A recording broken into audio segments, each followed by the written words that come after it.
You coyote swap guys, and the ones who bubblegum the intake tube together, this video is definitely for you.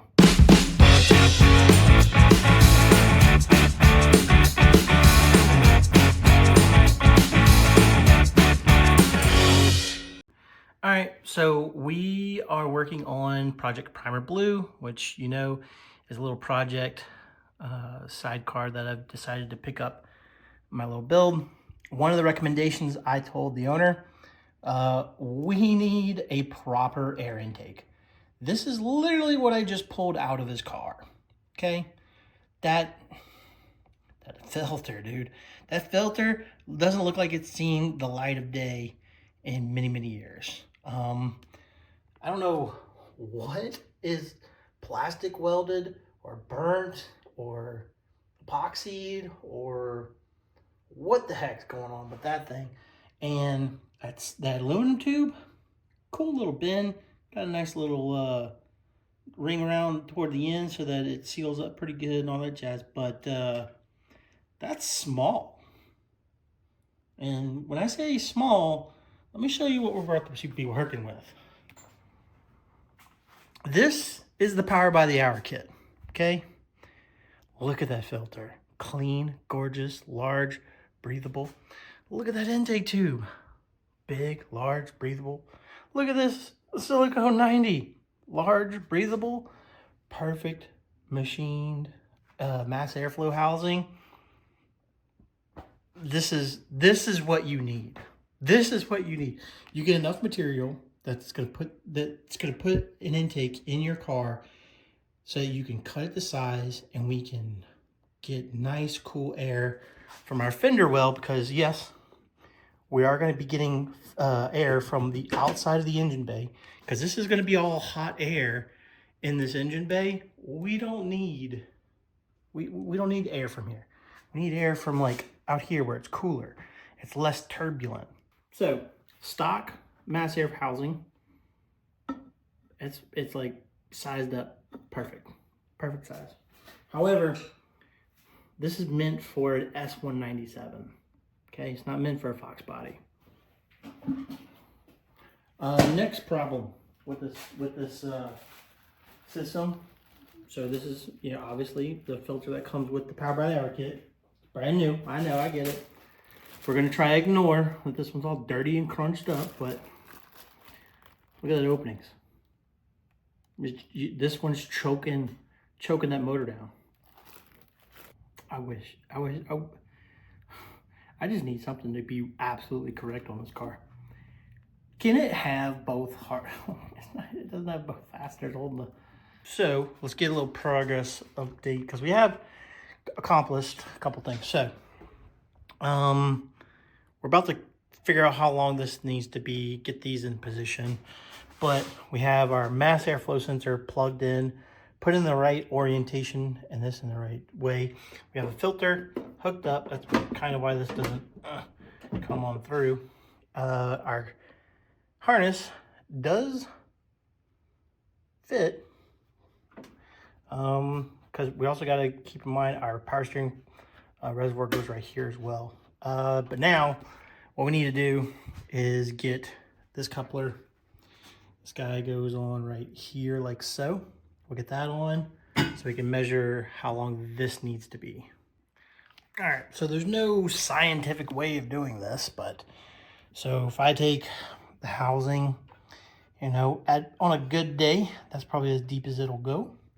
There you go. And then we have way extra over here. So I'm willing to bet that on a good day we'll be yay deep. So I got me a marker. Boop. So let's do this.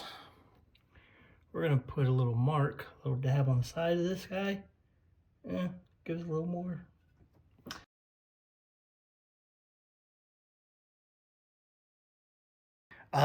Looks like we have a nice tight fit. Not going anywhere. Basically, it's not exactly cinched down all the way. A couple things are loose for just the fitment. Now, something that the owner had said, he was a big fan of the gold heat shielding I had on mine. So we'll go ahead, do him a solid, wrap his up as well. And we can go ahead and call this install finito. And that's basically it. It's a rock solid intake. It's a stock mass airflow housing, so it's not going to affect your tuning or anything like that. But boy, is it just so much simpler. It looks cleaner, looks better. If you don't scratch it up like I do, you can have a nice polished tube. You can pipe it into the fender well. That's what I recommend, because you're getting air from outside of the engine bay. It's non-turbulent. It's not a ram air effect, and it'll be nice clean air, and your engine's going to thank you for it. So let's go ahead and get this installed just absolutely 100%. All right, just like 65, gold heat shielding. Mother. Anyways, just like the 65 Mustang, we got the gold heat shielding. Okay, so let's go ahead and put it back on the car. It goes on first, I believe. Nice. And